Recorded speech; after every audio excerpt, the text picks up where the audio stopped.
If needlework is your passion, whether you're stitching by hand, machine, or mixing it all up, you're going to want to hear about the Mr. X Stitch Contemporary Needlework Prize 2025.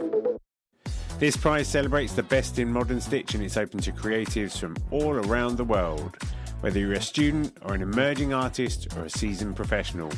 And the best part, you don't have to send your work anywhere. Just upload high-resolution images to a private folder we will send you after you enter.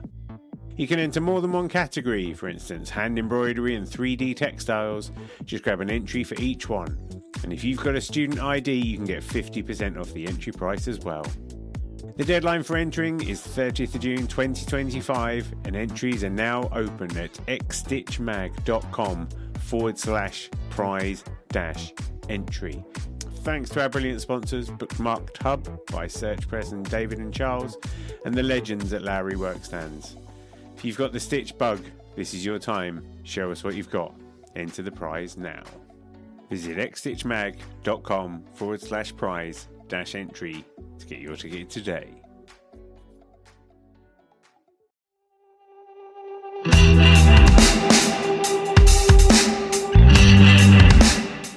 Welcome to NeedleXChange, where thread and thought intertwine. I'm your host, Jamie Chalmers, aka Mr. X Stitch, and in this episode I'm talking with Niamh Wimperis, an embroidery artist and craft entrepreneur whose creative journey bridges fine art, personal healing and small business savvy. In this first part of our conversation, we explore Niamh's creative roots, from studying photography to discovering embroidery as an emotional and artistic outlet. She shares how pain, both physical and emotional, informed her early works, how her practice has evolved from bold feminist statements into more gentle acts of resistance, and we talk about the journey that she went on prior to launching her own embroidery business. Niamh's a great person. I got to know her at a recent Stitch festival, but she's been on the scene for quite a while and deservedly making a success of it. If this exploration of embroidery as a personal and political tool resonates with you, then you'll enjoy NeedleXChange's 71 and 72 with Betsy Greer, aka the godmother of craftivism. And if you have enjoyed the show, don't forget to subscribe and share NeedleXChange with your stitching circle. I'll be back next week with the second part of our conversation, where we really dig into Niamh's business and obviously find out about the things that touch her from a cultural standpoint. But for now, here's Niamh. Enjoy the show.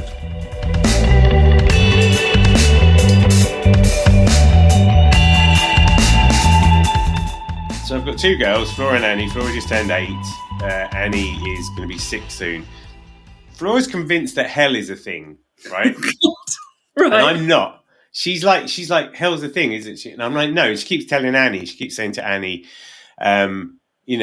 not that you'll go to hell, but hell is a thing. If you do bad things in your life, you'll end up going to hell. And I'm like, I have opinions, and I'm like, no, this is not possible, because it's not like saying hell is just on the outskirts of Cheltenham. It doesn't work like that. It can't physically be a place, you know? It's like, she's like, no, but it could be in another universe. But I'm like, no, but a universe is on this side of life, and hell can't, and she won't go through it.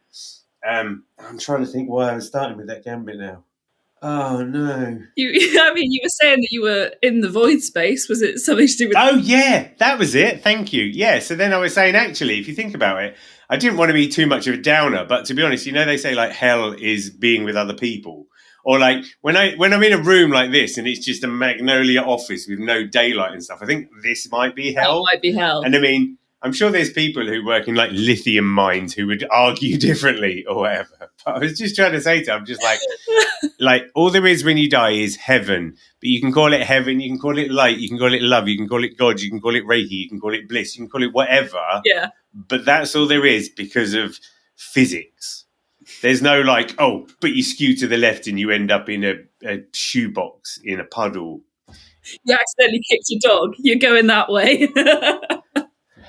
And I don't know where she's got it from as well, because I've always tried to eschew Taoism type things. My wife's very keen on doing things with nature. Flora understands all this stuff. So I don't know where she's got this from. That is weird. I'm just that is quite weird. You've got kids, right? No. Have you not? No. Oh. No, I'm just the wrinkled visage of somebody who does. No, the idea of having kids after hearing that is quite terrifying. I don't really know how to argue against that. No, but the thing, well, there's two ways you can go. You can either go, just believe what I say because I'm your dad and I must be right. Or you can try it, like, the whole thing with kids, I think, is just about you, trying to look at the best of life and then maybe trying to explain life to other people. You know, like you learn through teaching, don't you? So I suppose in some ways you spend a lot of time just learning about the world. Like, that conversation's a great one. And we're having the conversation as we're walking to school. Yeah. So it's like, no, but hell, but you don't understand, Flora, like, hell can't be there's no set of judgments that can be held up universally. That, oh, hi, morning. Yeah, no, nice to see you. Thanks. That can be held up to sort of say, and you're just like, oh, I can't do it. I can't context it. No, I'm fine. Yeah, I know. I've got to drink a lot of water. But anyway, Flora, so yeah, because in some countries, they'll say this is hell. Oh, God. It's never a dull moment, really. So that was quite good. Anyway, let's start.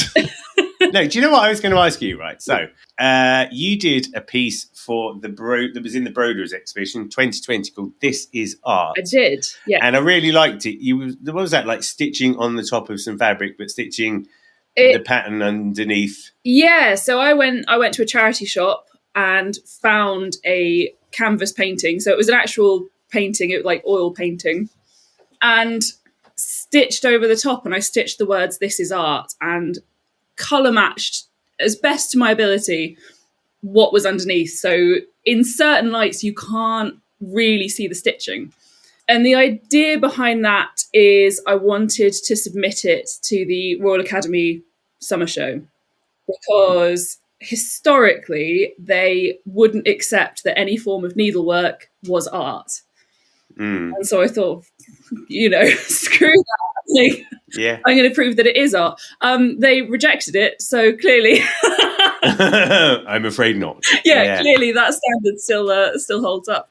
I did something similar once. I got a cross stitch from a charity shop of this Victorian couple standing. I got two sets of them, and one I put them on a disco floor, disco background, as I stitched for a new. But with the other ones, they're literally one's just saying to the other, "Is this art?" And I thought by doing that, I'm making art question itself, and it might have been the most artistic thing I'd ever done in my life. Yeah, but it's fascinating, isn't it? Because you're just like, come on, people. Yeah. But the thing that I noticed, or the thing I was going with, is that was something where you were pissed off. Yeah. And I know that you did a BA in photography, and then you did a master's in contemporary craft. Contemporary craft with this focus on embroidery. Yeah.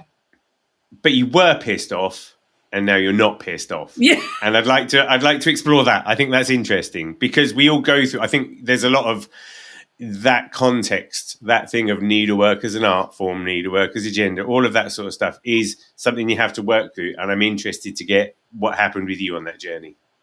Yeah. I mean, I think I sort of just stitched through the frustration and kind of, particularly with that piece, I don't know, I found it a very kind of meditative process. It was also a very physically difficult process because I was stitching it sat on the floor.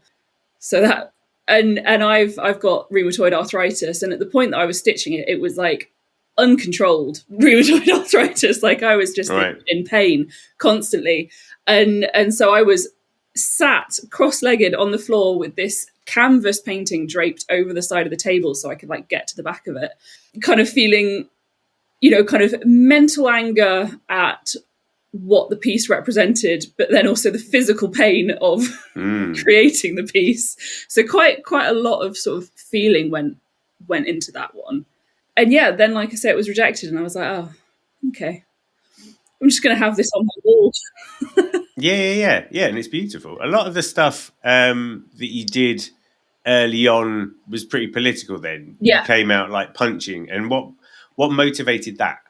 Yeah, I think certainly when I started, there was a lot of sort of feminist-based things, like, quite inspired by the work that like Hannah Hill, Anecdote, was doing, kind of using this art form that historically had not been considered an art form and kind of using it to portray that message of like like feminine strength, I suppose, this art form that has so long been associated with women and therefore been sort of looked down on. And I think quite a lot of embroiderers, like female embroiderers, kind of go through that journey of using it as a way to get a political message out, I think. The juxtapose. Yes.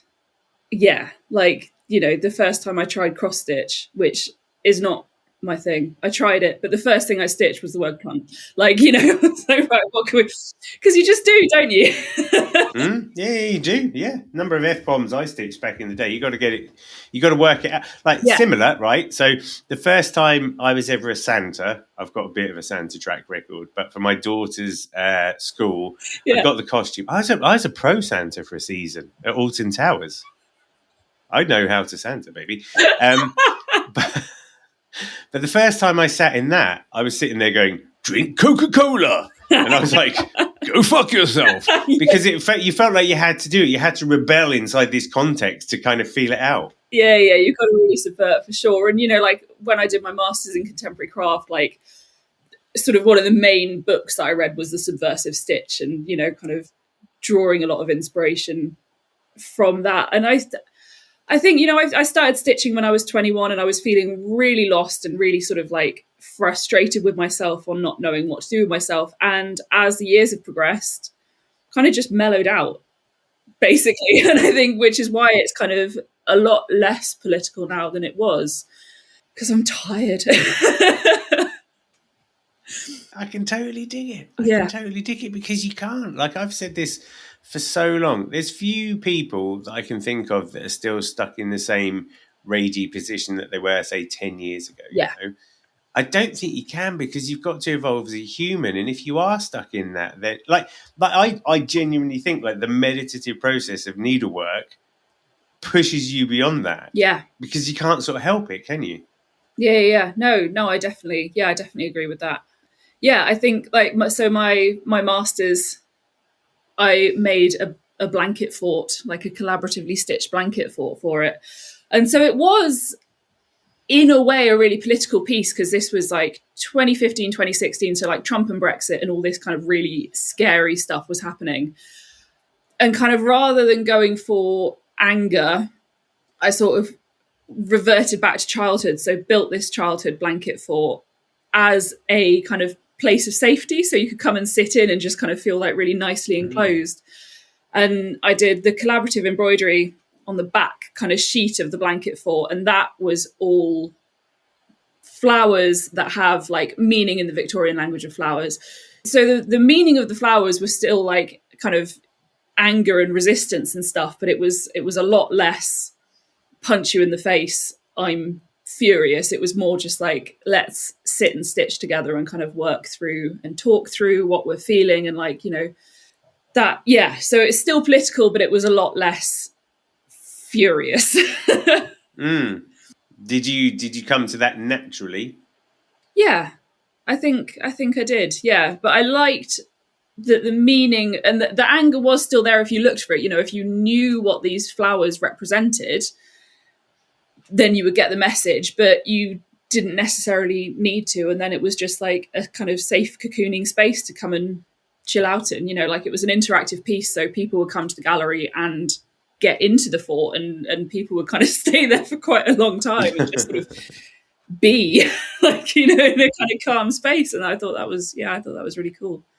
Yeah, like a big cuddle. Yeah. Kind of, or something like that. Yeah, there's something quite primitive about it. And I do think, that's quite analogous, I think, to the way I would feel about stitching, the way it made my soul feel. It was just like being wrapped into something. Yeah. Just a nice like feeling. Yeah, definitely. Did you stitch when you were little? No, because that's... But you've got quite a crafty family, right? Yeah, so I'm from a family of artists. My dad's a light, he makes light installations. My aunt's a painter. We have like Oscar winners and like kind of going back through the generations, all Wimperesses have been artists. Like you are not allowed to be an accountant if you're a Wimperis. Like that's just not going to fly. You'd be a hell of an accountant. Yeah. Well, maths makes me cry, so that's definitely not going to work.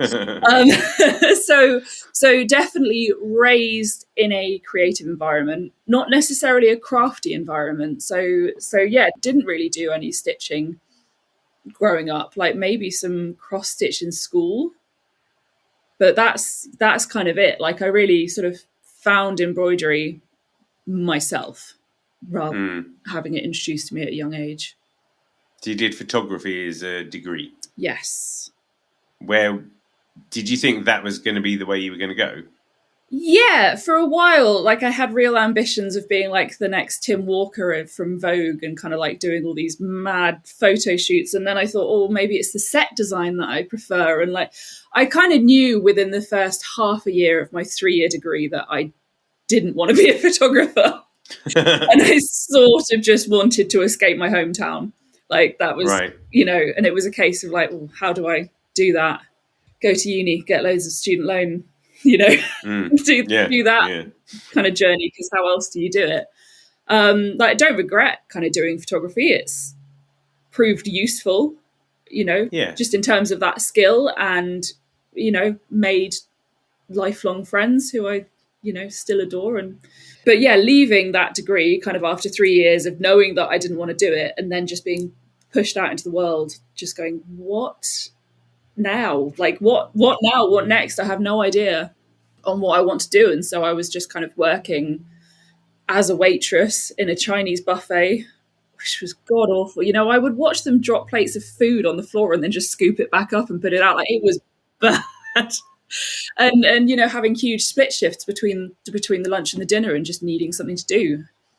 And so I just kind of took myself off to a haberdashery shop and thought, yeah, sure, let's give that a go. I got Gooseman's sewing machine thread. That's what I first started stitching with. That's how little I knew, and taught myself. Yeah. And the rest was history. Yeah, exactly. Love at first stitch is what I say. Yeah. Yeah. It's funny when it gets you, isn't it? Do you think that, like looking back, are there takeaways from the degree? It's a different medium, but I would guess that there's stuff to do with composition, design, those kind of things. Is there stuff that stuck with you? Yeah, I think that's sort of kind of been drilled in, like the rule of thirds and kind of all of this stuff that, I probably wouldn't kind of necessarily think about. It's just kind of naturally comes out. I think I've blanked most of my photography degree out of my brain. How much of a gap was there between that and the MA then? Graduated photography 2012. Did the masters in 2016 or 2015. Right. So a couple of years. And was there a feeling, like, because contemporary craft's an interesting one to go for, isn't it? I mean, was that something that gradually crept up on you? No, I mean, so I did my masters in the same place that I did my BA, which was Plymouth College of Art. It was the first year that they had opened up the masters course. So, because I did my BA there and because it was the first year, got a reduced rate and all this kind of stuff. And they were doing masters for multiple disciplines. So, my friends who did photography, they did their photography masters there as well, same year. But contemporary craft was sort of the one that I thought I would fit into. And then kind of halfway through, it was only a year, halfway through, I thought, I should have been fine art, really. But it was too late to change. So contemporary craft it was. Yeah, and the kind of the head of contemporary craft was, I think he was a glass artist. So, like a really different discipline. So you were very much just kind of left to get on with it, which is what an MA is. They just leave you to do your own thing, basically. And you just kind of, It was more a year to figure out if I was an artist, I suppose, and if it was something that was kind of possible for me to pursue. And like, I'd already kind of turned embroidery into a side hustle in the sense of making small one-off pieces to sell on Etsy. Again, another journey that I think a lot of embroiderers do, trying to sell one-off pieces and then realizing that no one will buy it because if you price it correctly, no one is. Yeah, right. Yeah. £1,000. Yeah, exactly. And I was kind of like, I had a couple of set patterns that I was really churning out over and over again. and it started to feel quite commercial. And I was like, oh no, I want to be an artist. And so I did my MA, kind of went back to commercial after that. And like, because, yeah, I need to pay rent. And was that something that felt okay to do, to go commercial? Yeah. I think it's still something that I struggle with, and kind of at sort of low points, I don't necessarily feel like an artist.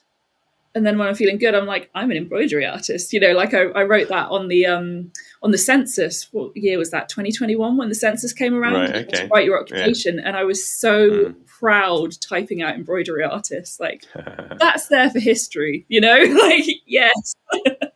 I think I might have put craft phenomenon. Just, why not? Oh, God.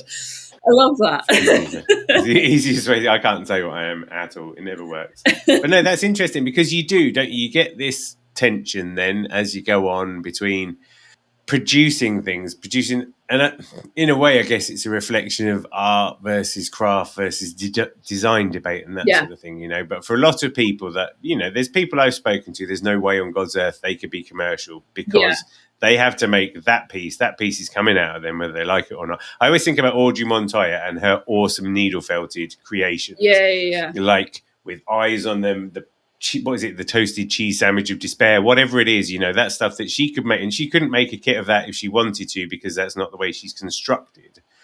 And then there are other people, I think, who that kind of commercial, I would almost say more designing thing, like a one-to-many appeal, comes more naturally. Do you feel that it comes naturally to you? I mean, it must do, because I've been doing it for 5 years. Yeah, right. Yeah, congratulations, by the way, 5-year anniversary and all that. Yeah, cool. Yeah, I mean, I still design things that I personally would want to stitch. Mm-hmm. And then just hope to God that other people also want to stitch them. Yeah. And, but just doing the maths, I could stitch the one hoop and try and sell that and maybe get 250 quid for it, if that. Or I could stitch the one hoop, make kits out of it, and get 10 grand from that one hoop. Like, that's kind of where I kind of had to land. And, the business was set up so quickly that I didn't really have time to think about it. My friend gave me the idea for a subscription box, and then within 3 weeks we'd launched. And it went off like a rocket. Didn't you say something like, I need like 50 people in order for this to earn more than my secretary job? Yeah. And within a month you got like 55 people or something. Yeah, exactly. So that must be crazy exciting. I was lucky that I'd already kind of got to 10,000 followers on Instagram. This is back when that meant something and it was really exciting. So I'd already kind of, over the 4 years of just doing stuff, built that kind of following up. So when I did launch, there was kind of that base level of support, which is really amazing. And it was really exciting, and it was really unexpected. For the 5th birthday, I was kind of going back and looking back through old posts and like kind of seeing the evolution. And I had just no idea what I was doing at the beginning. And I still don't think I do now, but I definitely know more.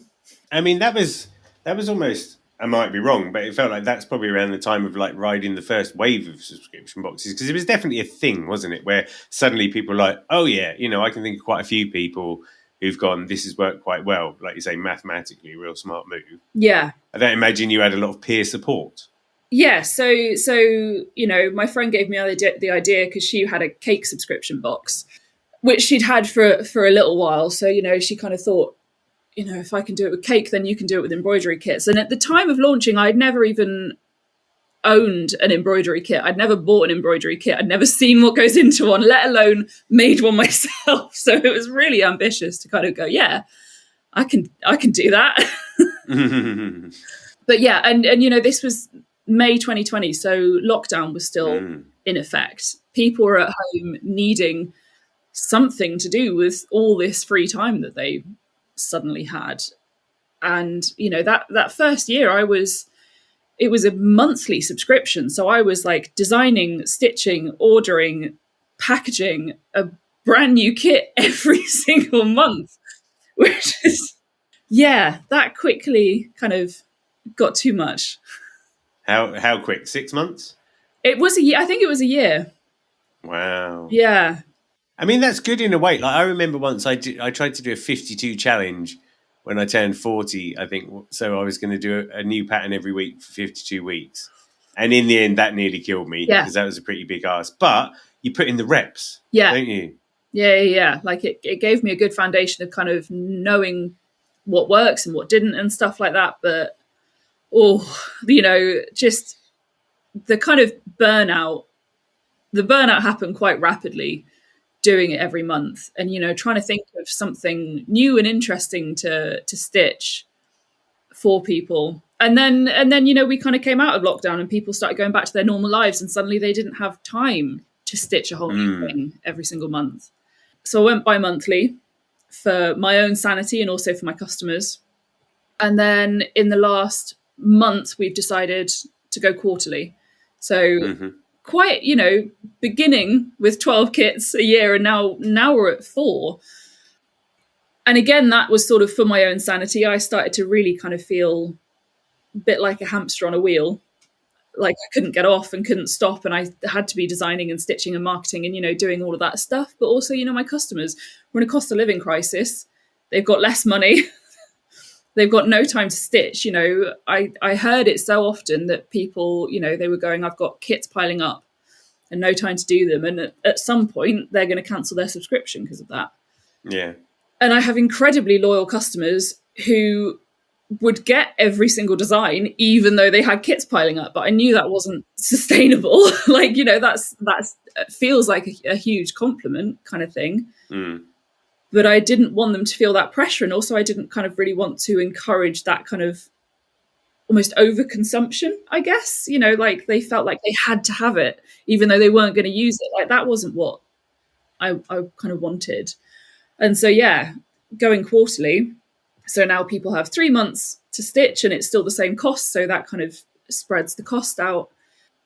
Feels a bit more manageable for them and me, I guess. But bloody terrifying because that's just a third of my income. Like, But yeah, it's a funny tension, isn't it? Like I can remember, like say with my magazine, effectively at this point in time, I've stopped the magazine. I hope to do an annual one. But the thought of going back to a quarterly schedule, even that's just like relentless. Yeah, exactly.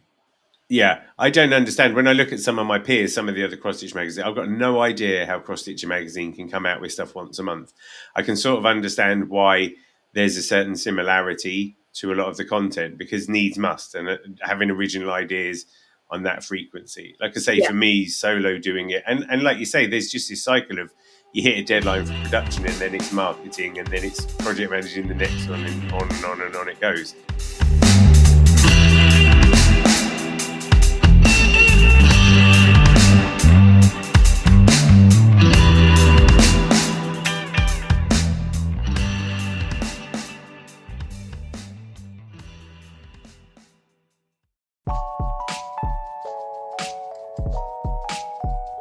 Thanks for joining me on another NeedleXChange. I hope you enjoyed the show. I'd love to hear from you, so feel free to email hello@needle.exchange, that's NEEDL.exchange, with any thoughts, comments or feedback. And if you want to keep up with all the news, sign up to the NeedleXChange mailing list at bit.ly/NeedleXChange. See you next time.